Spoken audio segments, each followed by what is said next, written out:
So hello guys, I'm Nikhil Dhabai, आपका बड़ा भाई, and again I'm back with a session, a video in which we will see that how to improve your physics or how to learn physics effectively. कैसे physics को अच्छे से पढ़ा जाए.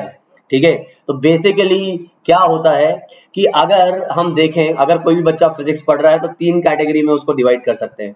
एक तो वो बच्चे होंगे जो फिजिक्स को बहुत ही ज्यादा पसंद करते हैं, एक वो बच्चे होंगे जो न्यूट्रल होंगे, और एक बच्चे जो फिजिक्स से नफरत करते हैं ना. हर कैटेगरी में आप इस तरीके से ये तीन कैटेगरी रहेगी, हर फील्ड में तीन कैटेगरी रहेगी. तो ये वीडियो किस कैटेगरी के बच्चों के लिए? सभी के लिए, है ना. क्योंकि जो अगर जो फिजिक्स को पसंद करते हैं, तो इस वीडियो को देखने के बाद आपको थोड़ा सा एक आइडिया मिलेगा कि मुझे कैसे प्लानिंग करनी है, जिससे कि मैं अपने फिजिक्स को और इम्प्रूव कर पाऊं. और जिनको फिजिक्स पसंद नहीं है या जिनको फिजिक्स से नफरत है, उन लोगों के लिए ये वीडियो मदद करेगा उनको कि उनको फिजिक्स से प्यार हो जाएगा इस वीडियो को देखने के बाद, अगर वो इसकी जो बताई गई चीजों को, इस वीडियो में बताई गई चीजों को इंप्लीमेंट करते हैं तो. ठीक है, तो सबसे पहली चीज आप ये ध्यान रखो कि आप जो काम कर रहे हो उस काम से आपको प्यार होना चाहिए. तो कुल मिला के सबसे पहली चीज क्या करनी है? प्यार करना है. अच्छा, तो भाई तो तुम तो खुश हो गए होंगे, अरे सर प्यार करना है, किससे करना है? फिजिक्स से करना है. अब तुम हो गए डिमोटिवेट, फिजिक्स से भी भला कोई प्यार हो सकता है क्या सर? तो हाँ भाई, फिजिक्स से भी प्यार करना है. ठीक है, काम कर रहे हो जो, तो उससे प्यार करना सीखो, उसको पसंद करना सीखो. अब किसी भी चीज से अगर आपको प्यार होगा तो कब होगा? जब आप उस चीज को जानेंगे.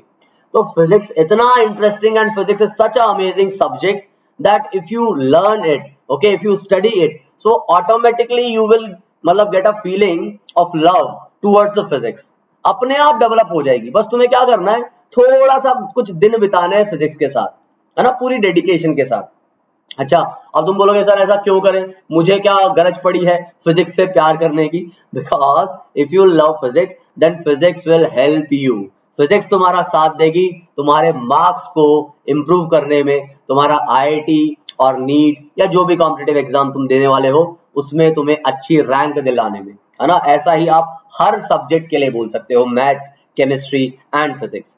तो फिजिक्स के लिए हम यहाँ पर बात करते हैं. तो सबसे पहली चीज, what is the first thing you should do in physics is you should relate with real life.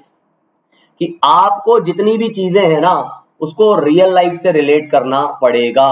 And it is the easiest task in case of physics, क्योंकि फिजिक्स क्या है? Study of real world. भाई जो हो रहा है वही हम पढ़ रहे हैं. कैसे चल रहा है आदमी, तो क्या फोर्स लग रहा है, फ्रिक्शन की बात हो रही है, वर्क की बात हो रही है, एनर्जी की बात हो रही है. कभी हम स्प्रिंग का मोशन देख रहे हैं, कभी हम सर्कुलर मोशन देख रहे हैं, कभी हम जो है मौत के कुएं की बात कर रहे हैं. तो every time we are discussing the real world problems. So यहाँ पर रिलेट करना बहुत आसान हो जाता है. ठीक है, अब फॉर एग्जाम्पल लेट्स से अगर आप अभी जो पढ़ ही रहे होंगे अपने 11th में, तो जैसा मोशन इन 1D की बात करें, है ना, मोशन अंडर ग्रेविटी की बात करें, तो मैंने एक बॉल को ऊपर उछाला, अब ग्रेविटी नीचे लग रही है, तो बॉल जैसे जैसे ऊपर जाएगी उसकी स्पीड कम होगी, ऊपर जाकर रुक जाएगी. तो भाई ये तो आराम से हर कोई रिलेट कर सकता है, इसको समझने में कोई दिक्कत है ही नहीं. तो इस तरीके से आप चीजों को रिलेट करें. ठीक है, कि जैसे कोई भी चीज है तो वो कैसे वर्क कर रही है रियल वर्ल्ड में, मैंने ऐसा होते हुए देखा है क्या? तो रिलेट करने की कोशिश करो हर चीज को, तब जाके आपको इंटरेस्ट जगेगा और जहां जा रहे हो वहां फिजिक्स देखने लग जाओ. मान लो सर्कुलर मोशन पड़ा और आप बाइक से जा रहे हो, आपने एक सर्कुलर ट्रैक पे आप मूव कर रहे हो, एक सर्कल आया, वहां आप सर्कुलर ट्रैक पे मूव करने लगे और फील करो सेंट्रीफ्यूगल फोर्स तुम्हें महसूस होता है कि नहीं, है ना. अब तुम बोलोगे सर हमें तो अभी तो पता ही नहीं सेंट्रीफ्यूगल क्या होता है, लेकिन 12th वालों ने तो पढ़ा ही है सेंट्रीफ्यूगल फोर्स क्या होता है. तो महसूस करो, लग रहा है कि नहीं. आप किसी अम्यूजमेंट पार्क में गए, वहां पे आपने कोई एक तगड़ी सी राइड ली और वहां मान लो राइड जो है, रोलर कोस्टर जो है, वो वर्टिकल सर्कुलर मोशन कर रहा है, तो उसको ऑब्जर्व करो. तो कुल मिला के हर जगह छोटी से छोटी चीज में, एक पेन से आप लिख रहे हो तो वो पेन से जो इंक जो है वो पेपर पे क्यों चिपक रही है? फ्रिक्शन की वजह से चिपक रही है. तो इस टाइप से रिलेट करना सीखो, है ना. और इस टाइप के क्वेश्चन भी करना सीखो, ऐसी बुक्स लेके आओ, ऐसी चीजें करो. इससे क्या होगा? इंटरेस्ट डेवलप होगा और तुम्हें समझ में आने लगेगा कि चल क्या रहा है फिजिक्स के अंदर. सो पहली चीज, relate with real life. Okay, the next mantra, no रट्टाफिकेशन. भाई physics is not a subject in which you can रट लो हर चीज. No, it's not like that. है ना। रटोगे फिजिक्स को तो वो समझ में नहीं आएगी। हाँ देखो ये ध्यान रखो कि रटना जो है ना मूर्खता की निशानी नहीं है। If somebody is good at its रट्टाफिकेशन, वो बहुत अच्छा रट लेता है, इसका मतलब ये नहीं कि वो बेवकूफ है, वो भी एक क्वालिटी है। और फिजिक्स में भी थोड़ा बहुत तो रट्टाफिकेशन जरूरी है कि कुछ फॉर्मूलेज, है ना, कि कुछ बेसिक कंसेप्ट वो तुम्हें पता होने चाहिए कि क्या है क्या नहीं। तो रट्टाफिकेशन मत करो हर चीज का, लेकिन उसको समझो कि ये फॉर्मूला आया तो what is the derivation of this formula, है ना, कैसे ये फॉर्मूला आया, इसका एप्लीकेशन क्या है। So assimilate the basic concepts and theory and understand the principle and connection between the different subjects. For example gravity की बात करो तो एक एप्पल गिर रहा है तो वहां पर भी ग्रेविटी है ना, न्यूटन ने जो बात करी। ऐसे ही अगर मून जो है अर्थ के चारों ओर जो है रिवॉल्व कर रहा है तो वहां पर भी क्या है, वहां पर भी ग्रेविटी है।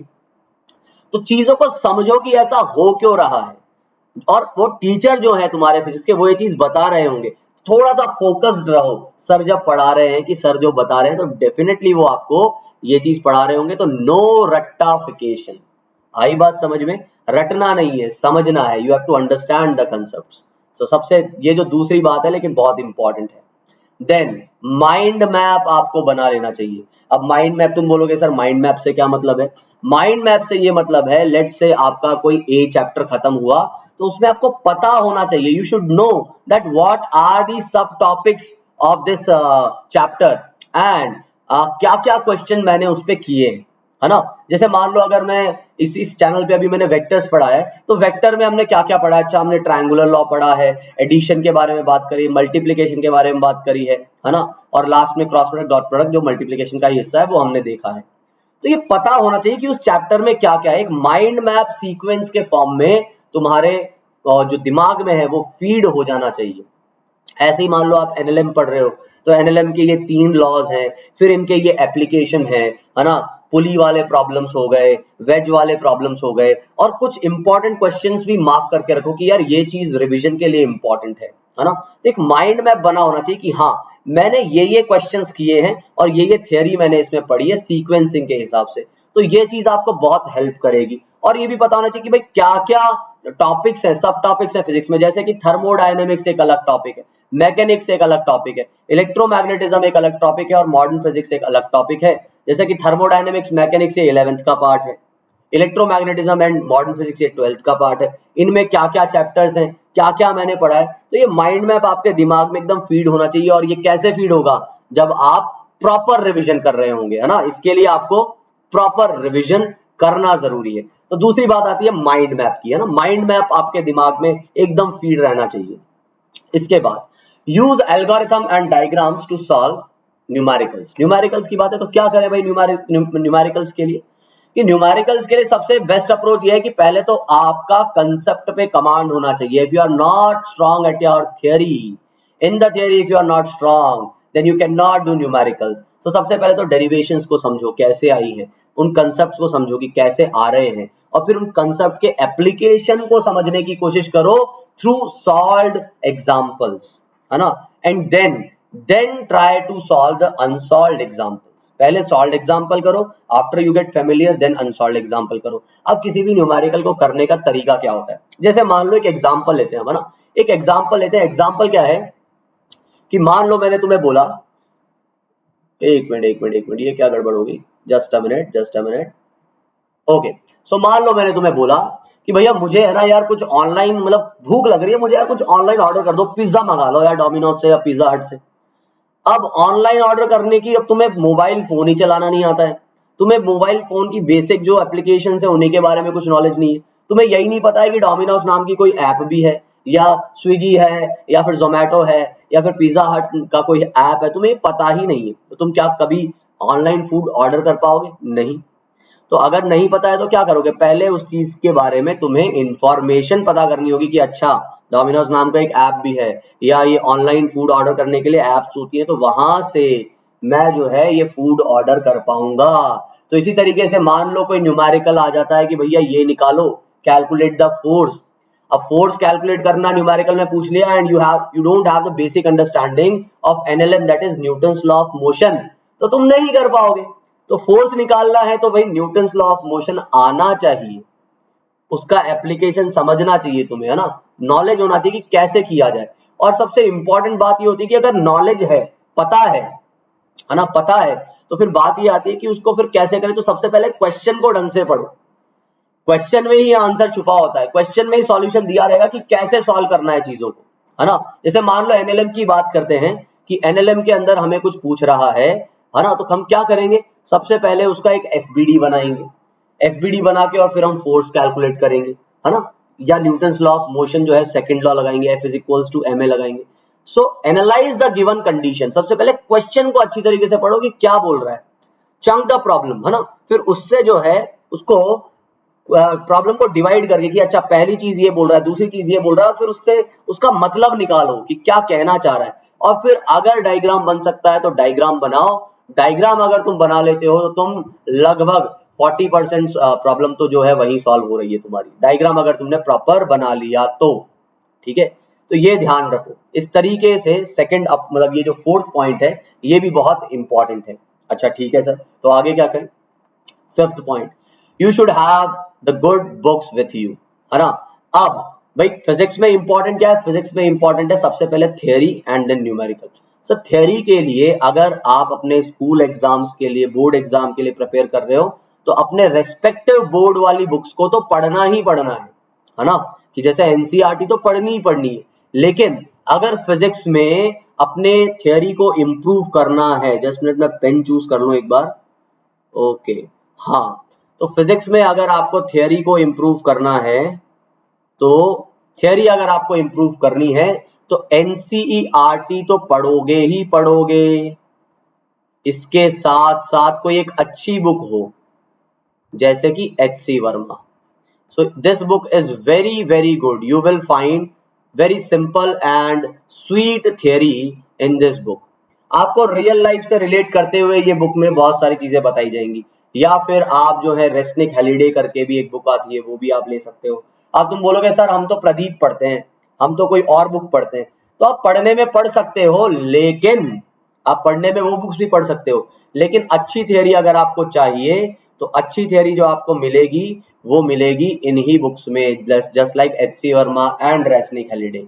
तो एचसी वर्मा तो लेनी ही लेनी है, ठीक है, इससे आपकी थियरी पे कमांड आएगा, आप कंसेप्ट्स को अच्छे से समझ पाओगे। अच्छा सर ठीक है, अब हमारी थियरी तो समझ में आ गई, हमको थियरी के लिए बुक पढ़नी है, न्यूमेरिकल के लिए क्या करें।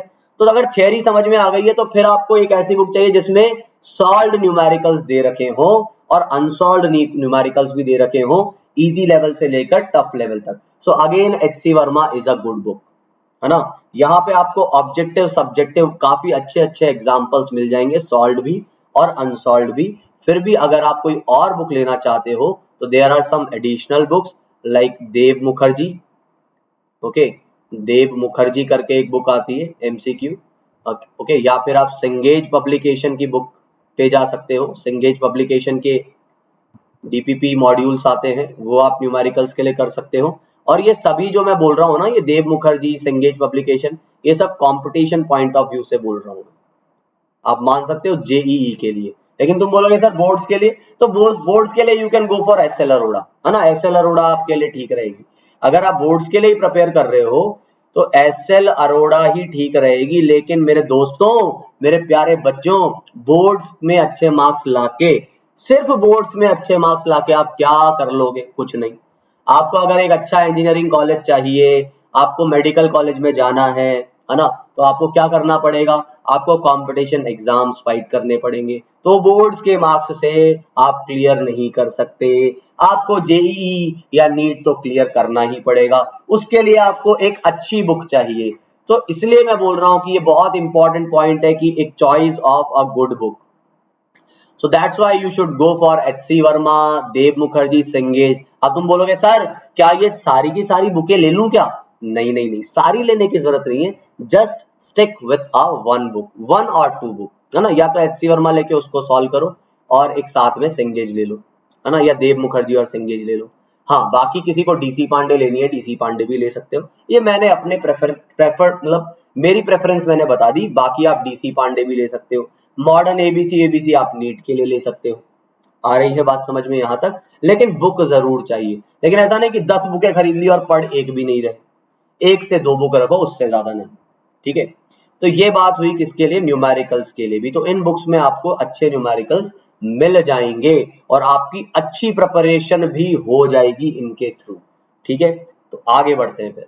सो how to learn and complete a topic. So the major thing is that first you should read the chapter and do the conceptual questions, है ना। थ्योरी पढ़ोगे, क्वेश्चंस करोगे, फिर उसके बाद कंसेप्चुअल मतलब सॉल्व क्वेश्चंस करोगे, उसके बाद do numerical problem on all the topics, जो भी आपने पढ़ा उस पर फिर आप अनसॉल्व क्वेश्चन करोगे, और उसके बाद क्या चलेगा, रिविजन। कई बार आपने देखा होगा कि कई चैप्टर आप बहुत अच्छे तरीके से पढ़ लेते हो, लेकिन फिर उसको आपने अच्छे से पढ़ लिया, उसकी एक्सरसाइज भी कर ली, उसके न्यूमेरिकल्स भी सॉल्व कर लिए, लेकिन due to the lack of revision आपको क्या दिखता है कि 1-2 महीने बाद आप वो चैप्टर बिल्कुल उड़ गया होता है आपके दिमाग से। आपको समझ ही नहीं आता यार, इसके तो क्वेश्चन ही नहीं करने का मन, मतलब समझ ही नहीं आता कि क्या करें क्या नहीं करें। अगर मैं आपको बताऊं कि जैसे 12th वालों ने अगर 11th में, मान लो 12th वालों ने 11th में मान लीजिए काइनेमेटिक्स या फिर वर्क पावर एनर्जी या सर्कुलर मोशन अगर एक बार लगा लिया होगा, तो उसके क्वेश्चन दोबारा करने में उनको बहुत घबराहट महसूस होती होगी। या फिर मान लो वेव जो है, वेव नेचर वाली जो बात है, स्ट्रिंग वेव्स, साउंड वेव्स, ये चैप्टर करे होंगे तो उस टाइम चाहे अच्छे से कर लिए होंगे, तो बाद में अगर वो एक गैप आ गया तो उनको करने में बड़ी दिक्कत होती है। 12th में जनरली मान लो आज स्टार्टिंग में आपने ऑप्टिक्स पढ़ लिया, ऑप्टिक्स पर जैसे 1-2 महीने गुजरे तो फिर ऑप्टिक्स के सवाल नहीं होते हैं। क्यों? क्योंकि आप रिवीजन नहीं कर रहे हो। तो most important part of the preparation is your revision, ठीक है। Most important part of the preparation is your revision. So revision आपको रेगुलर बेसिस पे करना ही पड़ेगा। करंट टॉपिक्स जो चल रहे हैं वो भी पढ़ने पड़ेंगे और रिवीजन भी करना पड़ेगा।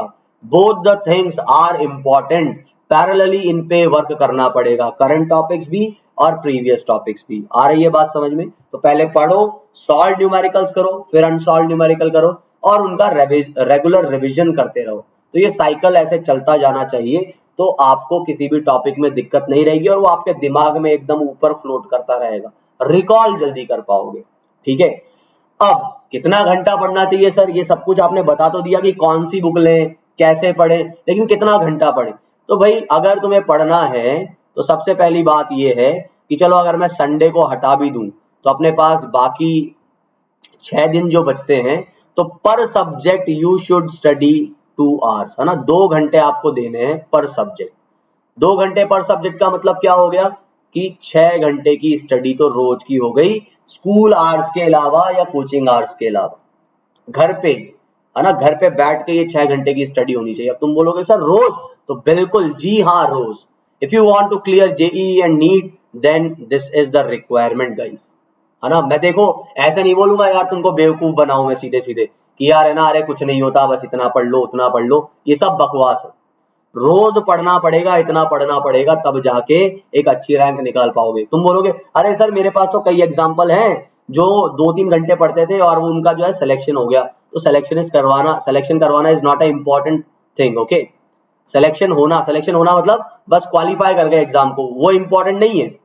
इंपॉर्टेंट है एक अच्छी रैंक लाना, एक अच्छा कॉलेज निकालना। तो उसके लिए आपको कम से कम 6 घंटा पढ़ना पड़ेगा।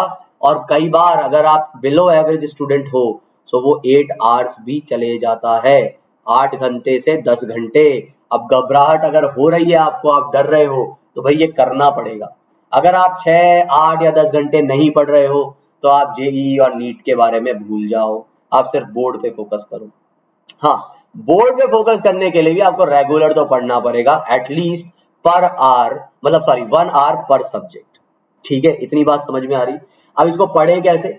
तो आपने तो बोला है सर कि है ना, मतलब आप तुम बोलोगे कि सर आपने तो बोला है कि भाई हमको रिवीजन भी करना है, तो ये 2-2 घंटे हैं, तो रिवीजन कैसे करें?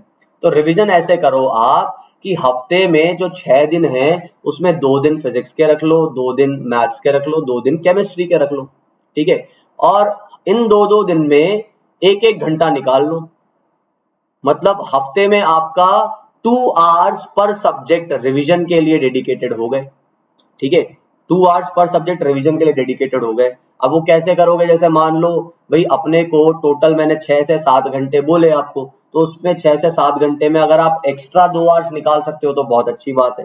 नहीं निकाल पा रहे हो तो उसी में आप ये 2 घंटे इंक्लूड करने की कोशिश करो कि रात को मैं रिवीजन करूंगा। अब रिवीजन किस चीज का? जो पिछले टॉपिक्स है उनका, है ना। अब आपने कोई भी इंस्टीट्यूट ज्वाइन कर रखा है तो उसमें रेगुलर टेस्ट होते होंगे, सो टेस्ट के सिलेबस के हिसाब से आप रिवीजन करो। तो इस तरीके से आपको यहाँ पर पढ़ने की जरूरत है, प्लान्ड वे में स्टडी करने की जरूरत है। आई बात यहाँ तक समझ में? तो हम आगे बढ़ते हैं। अब तुम बोलोगे सर ठीक है मैं पढ़ भी रहा हूं, मैं बुक्स भी ले आया, लेकिन एग्जाम में मार्क्स नहीं आते मेरे, तो अब मैं क्या करूं? सो एग्जाम में अगर मार्क्स नहीं आते, सो टाइम कंस्ट्रेंट वाला चक्कर है कि मेरे को समझ में तो सब आ रहा है, लेकिन मैं एग्जाम में पेपर ही मेरा छूट जाता है, या फिर मैं सॉल्व नहीं कर पाता हूँ, एग्जाम में दिमाग काम नहीं करता। तो सबसे पहले तो अपने अंदर से एग्जाम का प्रेशर हटाओ। अब वो एग्जाम का प्रेशर कैसे हटेगा? कि जब भी घर पे तुम न्यूमेरिकल्स कर रहे हो ना, तो ऐसे करो कि जैसे एग्जाम दे रहे हो। अपने पास एक घड़ी रखो, एक टाइमर रखो, ठीक है, टाइमर सेट करो और उसके अकॉर्डिंग न्यूमेरिकल्स करो हमेशा। फॉर एग्जाम्पल, एक एग्जाम्पल के तौर पे आप जेई लेवल का, मतलब मेन लेवल का ना, जेई मेन लेवल का अगर क्वेश्चन कर रहे हो तो आप 1 से 2 मिनट उसको दो, कोशिश करो कि 2 मिनट से ज्यादा नहीं लगे उस क्वेश्चन को करने में। सिमिलरली एडवांस के लिए आप इन जनरल 3 मिनट दो, अगर कोई टफ क्वेश्चन है तो 5 मिनट से ज्यादा उसको नहीं देना है ना। इस तरीके से आपको सवाल करना है। अब जैसे इसका एक एग्जांपल ले लेते हैं, मान लो मैंने क्या किया कि 10 क्वेश्चन मुझे जेई मेन लेवल के करने हैं, 10 क्वेश्चन, है ना। तो हम क्या करेंगे कि 15 से 20 मिनट का टाइमर ले लेंगे, 15 से 20 मिनट का, और मैं तो बोलूंगा कि भाई स्टार्टिंग में तुम 20 मिनट लो, बाद में उसको रिड्यूस करो 15 मिनट तक लाने का, ठीक है, और फिर आगे जाके तो उसको 10 मिनट पे ले आओ। तो 20 से स्टार्ट करना है, मतलब अभी हर क्वेश्चन को 2-2 मिनट के लिए टाइमर देना है, और 20 मिनट में देखो कि तुम्हारे 10 में से कितने क्वेश्चन हुए। अब मान लो तुम पहली बार स्टार्ट होते हो, तुमने 20 मिनट से स्टार्ट किया और 10 क्वेश्चन तुम करने बैठे, तो तुमसे तो 20 मिनट में 5 ही क्वेश्चन बने। तो तुम्हें पता लगा ना कि भाई तुम्हारी स्पीड क्या है। तो अगली बार तुम ध्यान रखो स्पीड इंप्रूव करने पर, ठीक है।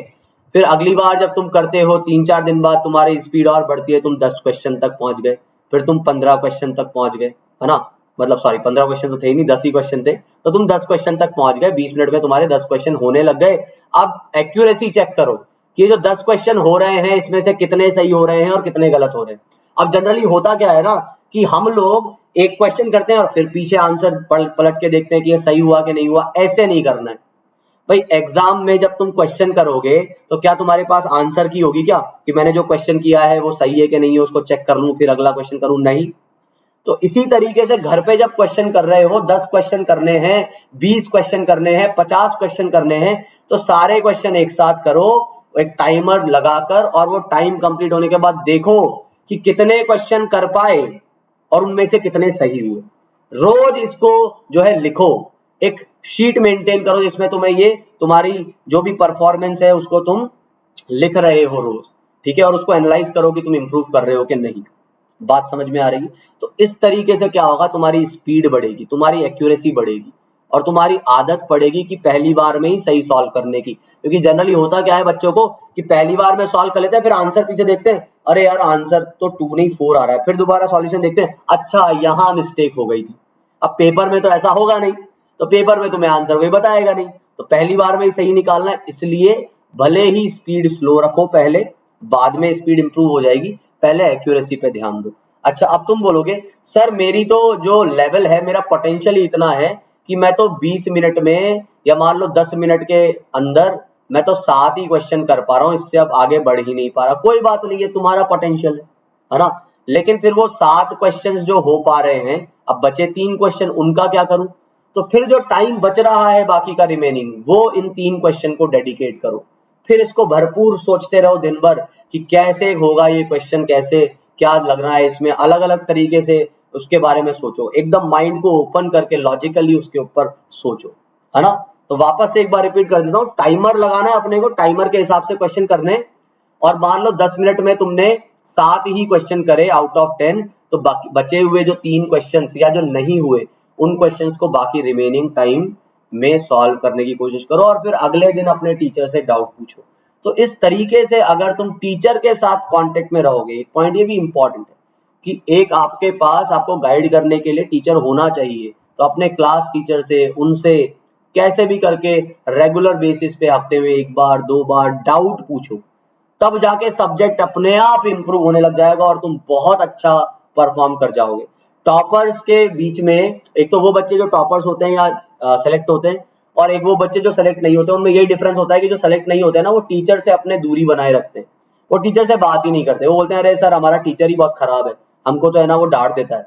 जैसे मैं भी बच्चों को पढ़ाता था ऑफलाइन में, तो बच्चे मुझसे बहुत घबराते थे कई बार, वो बोलते थे यार सर आप तो बहुत डांट देते हो ऐसा ऐसा। तो यार डांटता क्यों है टीचर, कि जिससे कि आप उस चीज को इम्प्रूव कर पाओ, ठीक है। तो ये ध्यान रखो, टीचर को आपसे कोई पर्सनल खुन्नस नहीं है, और वो डांट भी देगा तो यार तुम्हारा क्या नुकसान हो जाएगा, है ना। तो परेशान होने की जरूरत नहीं है, तुम तो बस बेझिझक एकदम हम ह्यूमिलिटी के साथ एकदम हम्बल होकर टीचर से डाउट पूछो रेगुलर, तो अपने आप तुम्हारा सब्जेक्ट जो है वो इम्प्रूव करेगा, ठीक है। तो ये कुछ पॉइंट्स हैं जिनके थ्रू अपने सब्जेक्ट को तुम इम्प्रूव कर सकते हो, ठीक है। तो बाकी फिर हम बात करेंगे किसी और सेशन में, मैं लूंगा कुछ और टॉपिक, और इसके बारे में आप कमेंट सेक्शन में बताना कि आपको ये पॉइंट्स कैसे लगे, ठीक है। तो अगर आप इन पॉइंट्स को ध्यान रखते हो तो आप बहुत ही अच्छे से इम्प्रूव करोगे अपने फिजिक्स में और हर सब्जेक्ट में ना, ये बहुत ही कॉमन पॉइंट्स है, क्लियर है बात। तो चलो आज के लिए इतना ही, तो बाय, मिलते हैं किसी और सेशन में किसी दिन, और किसी और टॉपिक पे चर्चा करेंगे। कमेंट सेक्शन में आप बताना कि आपको किस चीज पे जो है एक अगला वीडियो चाहिए इसी टाइप का, कि जिससे स्ट्रैटेजी मतलब क्या किया जाए, कैसे किया जाए। तो अपने कमेंट सेक्शन में आप ये अपनी राय दीजिएगा, फीडबैक दीजिएगा कि आपको किस टॉपिक पे वीडियो चाहिए, ठीक है। तो bye guys, I am signing off, okay, your physics teacher Nikhil Dhabai, and bye.